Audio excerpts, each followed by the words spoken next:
Eva Jiménez, coneguda com la Mare Coratge i fundadora de l'associació ASDEN, recorrerà el proper mes de setembre al desert d'Atacama, a Xile, per aconseguir fons per a la investigació de la malaltia de Dehn, que pateix el seu fill Nacho.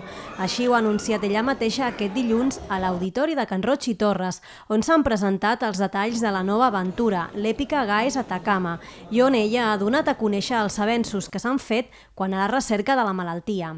Hemos avanzado muy bien. Estamos muy contentos con los resultados que hemos obtenido hasta ahora en la investigación.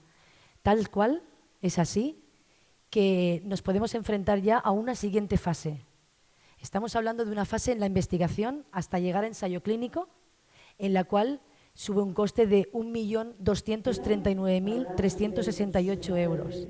Jiménez ha estat acompanyada per l'equip que competirà a la prova. Sandra Santanyes, actual campiona d'Espanya BTT Marató, i Marc Franco, tercera en el Mundial BTT, així com l'actor Santi Millán i l'exciclista i guanyador d'un Tour de França Perico Delgado.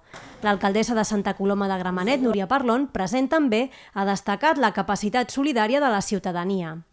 Durante todo el año la ciudadanía colabora de forma activa en la recogida de tapones para Nacho. Hay actividades continuas y constantes en Santa Coloma de solidaridad con la causa de ASDEN y también con otras similares en la ciudad de Santa Coloma, y lo que debemos es sentirnos sobre todo muy orgullosos de poder acompañar este tipo de actividades que tienen sobre todo como fin mejorar en este caso la calidad de vida de la gente y especialmente en el caso de Nacho pues conseguir aquellos fondos que han de permitir investigar en su enfermedad para encontrar una posible curació.